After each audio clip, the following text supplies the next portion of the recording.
Welcome to the Explosive Freak Podcast with Jerry Benny. Today's episode, we're going to talk about training numbers and how I kind of look at it and progress people forward.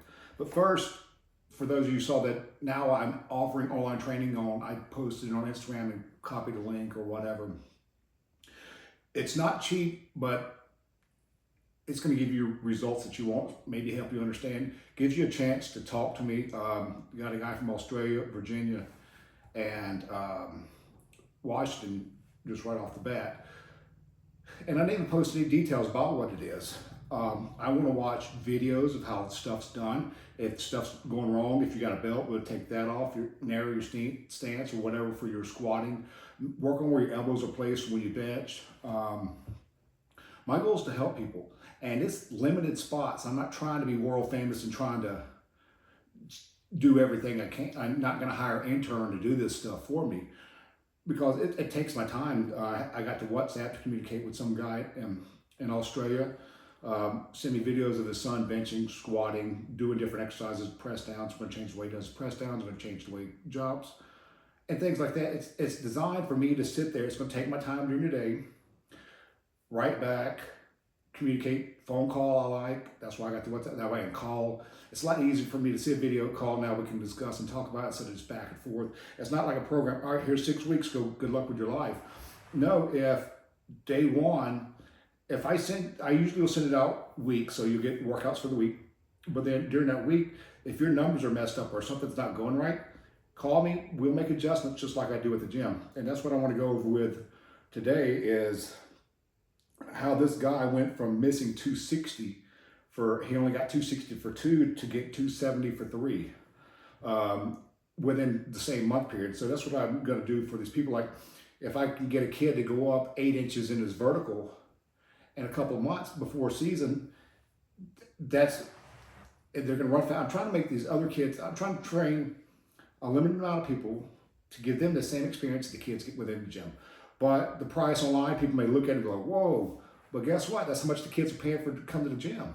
And they're getting me right there all the time. So I can't charge less online than what the kids that are at the gym are getting. It's not fair. So anyway, let's get into this and talk about some results. Okay.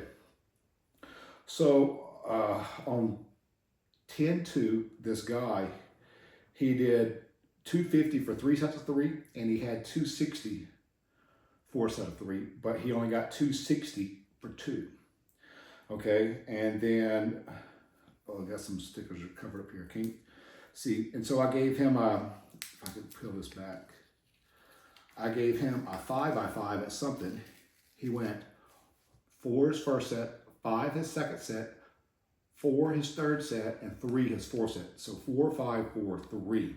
Kind of a different pattern. And sometimes these are like rest breaks. So like with some of this online stuff, if you're missing your reps like that, that's okay. Everything's not perfect. What I'm trying to do is I'm trying to build strength. So it's kind of like building a clay pot, if you will.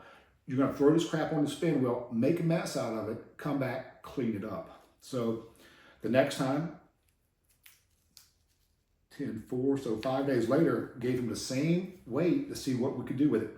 We went 5, 5, 5, 4, 5. So that, I don't know why I missed it, but we almost got 5 sets of 5 after coming back off that 4, 5, 4, 3 mess up. So, okay.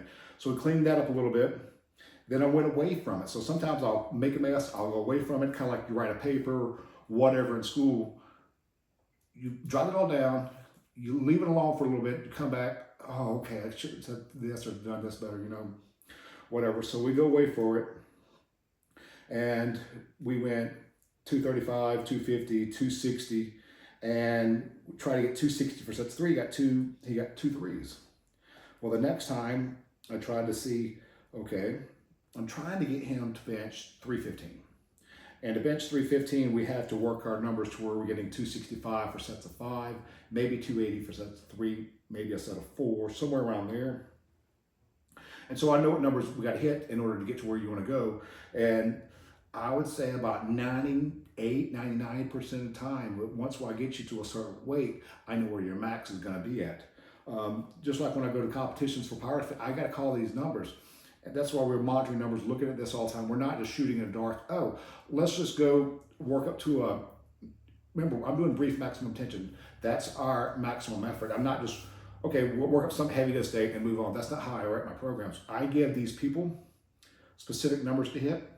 And like with even online people, I give them specific numbers they have to hit. They write back to me before I can give them the next set of workouts, because I'm not just going to write workouts. If I need to see what's going on. It's not just, hey, work up to a heavy deadlift this day. Hey, work up to a heavy incline this day. It's not. It's a lot more than that. A lot more detailed on the part. So eventually we got over here, and so I wanted him to do 267 4x3. And so he went 267. He got all 4 3. Then I was going to see if we can get 270 for a set of 4 the next time, and we got 3 2 2. So then we went away from that, came back. Now I'm going to start them all over at 255 and kind of work back up so that when we get back to those 265s and 275s, they're a lot cleaner. So big gist of the story. On 10-2, this guy was only moving, could only get 260 for 2, and by 10-26, he got 270 for 3. So we went up 10 pounds and 1 more rep. So that's pretty good in a month's period of time. Even the females, I've got a female right here. I'm going over the folders for those you can't see it online on the YouTube. Her first month, she started in April, May, June, July, August, September. Okay. And October, we benched her differently. So I try to get my girls to bench 135. I don't care if they're butts off the bench. I don't care how it is. Let's get there. So starting bench max in April was 90. May, it was 100. June, it was 110. July, it was 120. August, it was 130. September, it was 135. So we went 90, 100, 110, 120, 130, and 135. And so this month of October, well, this is coming, a podcast is going to come out in November, but for the month of October, I did a Larson press with her, and she did a Larson press. That way she can't lift her butt up, she can't use momentum, she can't use her hips, she can't do anything but strictly press. Her bench max that way was 120. And so I've got another little girl, she was about 140 pounds, and she's about 122 pounds right now. She may have been 142, 144, somewhere, I forgot what her starting weight was. She's got about a 20-pound drop in body weight. And we worked her up to 135, feet on the ground and whatever. And now I took the weight, Larson pressed her, and trying to Larson press her and increase her strength. A lot of people get people stronger just by getting them heavier. And so these girls don't want to be big. Some of them just want to look aesthetic, but they don't want to be weak either. No one wants to be weak.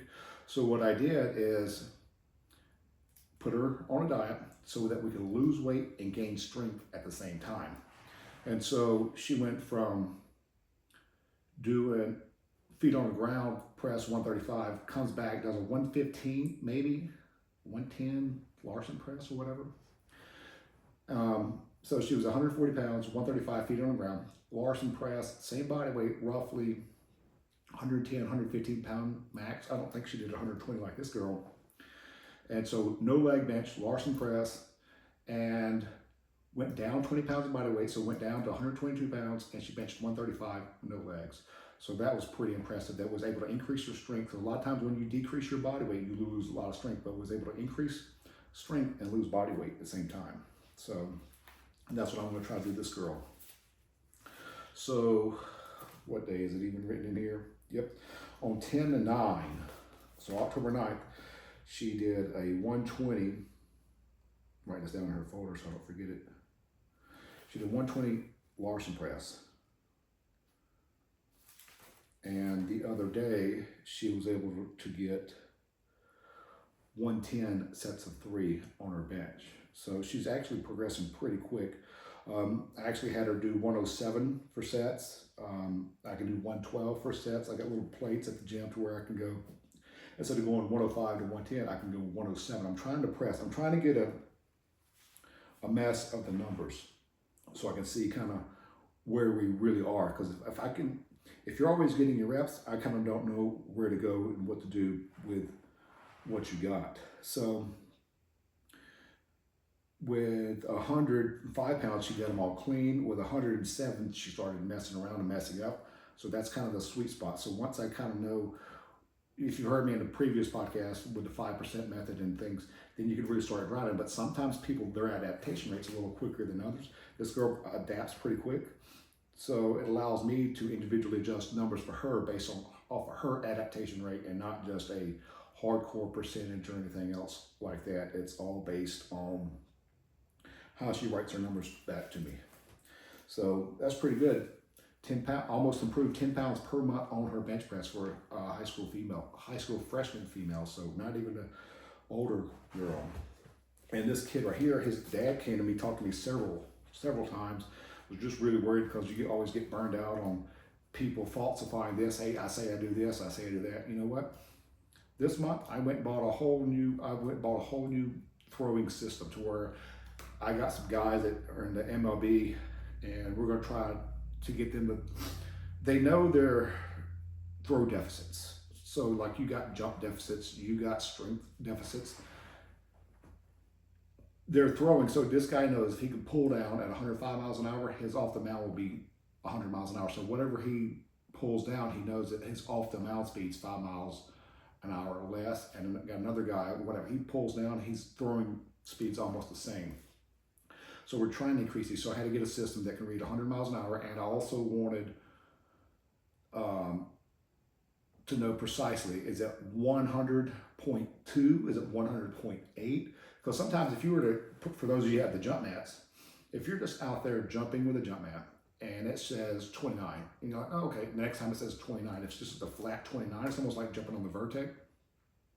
If you just got a flat reading all the time, you can get frustrated because if you got a jump mat and you said 29.9, you're like, oh shit, I ain't leaving the gym till I get this 30-inch, because it's just a little bit harder. So that allows me to see where they're throwing. I'm trying to manipulate the training, that psychological training of trying to see, okay, you're that close. So if you threw 99.9 miles an hour, your ass ain't leaving that gym till you get 100 because you know how close you are. But if it just read 99 and you threw about 3 or 4 more times, you don't know. So if you read 99.9, 99.2, 99.4, you can kind of see you're not there. But what I'm trying to do is like, okay, now we can write down track the records. Let's get back to this guy. Dad's a little skeptical because everybody says they do the same thing, but no one tracks the results like I do. People out there are probably doing a little bit more. If people listen to this podcast, probably trying to do a little bit more now. But I test the 40-yard dash every month, like y'all know. I test the 40. So I'm looking at this guy's testing sticker. I test the 20-yard, 40-yard, the vertical, the broad jump, the bench, the squat, the body weight, the ratio, and his throwing speed. I was testing his throwing speed with the old system. It just, whatever it is, if it's 83 miles an hour, it's 83 miles an hour. You don't know if it's 83.2 or like the jump mat, like 23.4, 27.6, 30.3, and a 31.3. So this kid started on me at the beginning of August and at the end of August. So I usually don't test person twice a month. So I had to test that first week and the last week I got to test. So the first week get tested, last week I got tested. That's a lot of pressure because the guy's dad's already skeptical, all right? And a lot of people think they already know a lot about training. So everybody's always judging you on what you're doing, and it's like, just leave me alone. Let me show you that I can get the results. So at the beginning of the month, he ran a 5.95 and a 5.97, and he jumped a 23.4-inch vertical. At the end of the month, he ran a 5.69 and a 5.71. So he went from a 5.95 to a 5.69 best numbers. He went from a 23.4-inch vertical to a 27.6-inch vertical. What broad jump did have a significant improvement. It went from a 7.1 to a 7.2. Well, so August improved that much. September, we had to try to show some improvement again, and his body weight went from 169 the first month to 165 at the end of the month to now September it was 168. So At the beginning of August, 595. At the end of August, 569. At the end of September, 551. So it went 59, 56, 55. And his vertical went from a 23 to a 27 to a 30. His bench press was improving from 135 to 145 to 155. So I was getting about 10 pounds a month on this guy as well. So the girl was moving 10 pounds a month. He's increasing 10 pounds a month. So now we get to the end of October. Geez, he's already went from a 5'9" to a 5'6". And he was getting, usually this guy's a baseball player, usually whatever you get in your 40, you can add 2 seconds to that. And that's what you're going to kind of roughly run in your 60-yard dash. So this kid actually ran a 7'9", 60-yard dash. And if you know anything about a 60-yard dash, a 7'9" is like watching paint dry. Like, oh, is he really running? What the hell is he doing? It's like he's barely moving. And so I told the kid I could get him faster. And so, you know, a lot of people say they want to go do you want flashy training or do you want result training? You know what I'm saying? Everybody wants the flash. Everybody wants what's the newest, latest, coolest exercise. Oh, I've never seen that before. So when you got people watching over you, you're like, they're looking for something they've not seen. If they see somebody squatting a box squatting a bench press, it's like, what's so special about this place? What is it doing? You know what the genius is me manipulating the numbers in order for them to continually improve all the time. I'm not just giving them something to say, hey, ready, set, go do this. No, it's my job to help that kid progress. And if I just gave him a percentage program and place it out there, it may or may not work for that kid. You need to see number patterns. You need to see what their response rate is. Because like I said earlier, they have their own adaptation rate. They respond to stress at different rates. But anyway, so this kid's doing a good job. So from August to September to October, we've gone from a 5.95 to a 5.45, a half second in the 40-yard dash. His vertical has gone from a 23 first month, at the end of the month, 27. Next month, 30. Next month, 31.3. So although I'm getting chunks of improvement out, I am still chunking out improvement, you know, month after month. And this kid went 135, 145 on bench to next month 155. The next month 170, so a 15-pound jump after already improving those other 35 to 55s, 20 pounds. So, you know, you're getting 10 pounds per month on your bench press improvement, then all of a sudden you get a 15-pound improvement after you've already experienced gains. So somebody may come in to get newbie gains. Oh, I got 20-pound jump. Then next month they get maybe 5 pounds. This kid got 10-pound jump, 10-pound jump, 10-pound jump, then a 15-pound jump. Or started off fast, so we got 10-pound jump, 10-pound jump, then a 15-pound jump. Not bad at all. So, and this kid right here, coming during football season, he came at the start of the season. He's only coming squatting with me once a week, so I really got to pay attention to what we're doing. My goal for him, he came to me, we maxed no belt at the beginning of football season at 360 pounds on squat. And I'm regular squatting this kid. I'm not box squatting him.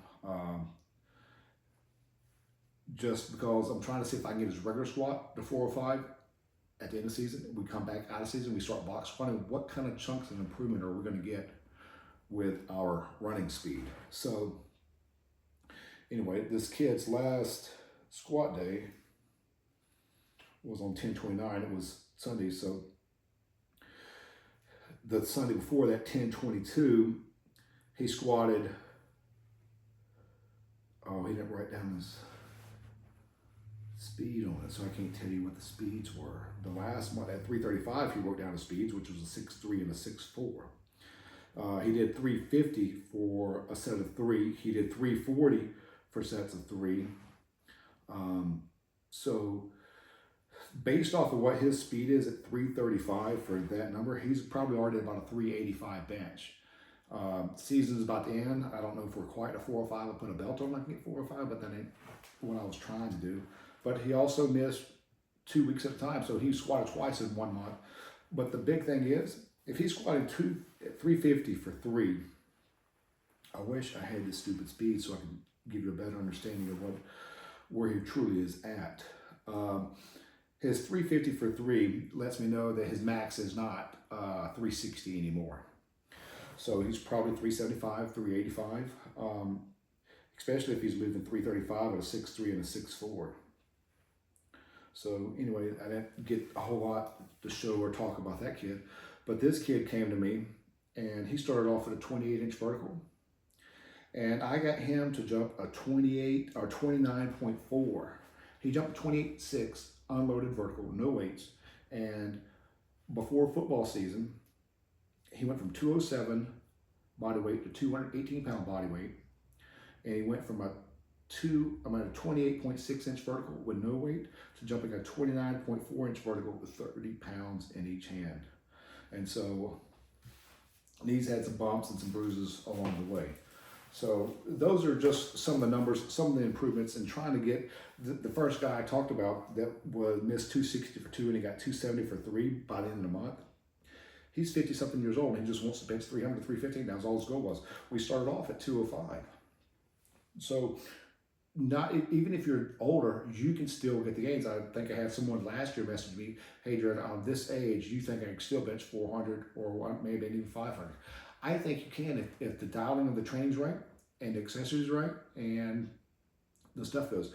So this week, I'll know if the training that I've been giving that baseball player, he's a professional pitcher, if we go from 101 pull down to 105 pull down, I just gave him what he wanted to. So, and we got time to go. He's already gained, I want to say 10, 15 pounds since he's been home. But anyway, so if y'all have questions, please email me. Thank y'all for watching. Thank you for listening. You can email me at info@explosivemechanics. It's the best way to reach me. But anyway, I hope this helps. Hope this gives you more of an understanding kind of what I do. I'm a number manipulator. I want to see people progress. Everybody's different. Everybody has their own adaptation rates, like I said. But you know what? You got a 50-year-old, you got a high school female, you got a high school baseball male, and you got a high school football male, all improving, all different ages, all different structures and everything else. Everybody's taking, and that's what I'm doing when I'm looking at these patterns. The people online, I'm looking at their patterns. I'm not just giving them something, charging them an outstanding price. There's people that charge. I know a kid that comes to me, he pays baseball training $500 a month. And they're not even monitoring or measuring results. I'm like, holy jeez. Then I got these other people like, "Hey Jared, I paid $400 for this program." I looked at the program, I was like, holy cow, that's highway robbery. And I'm not going to do that to somebody. If somebody wants to trust me, I'm going to help them. You got phone calls, unlimited phone calls. You can talk to me, do whatever. Email me videos, text message me videos. You got me, you pay for me, you're going to get my attention. So anyway, hope this helps. Thank you all for watching. Thank you for listening. Have a good day.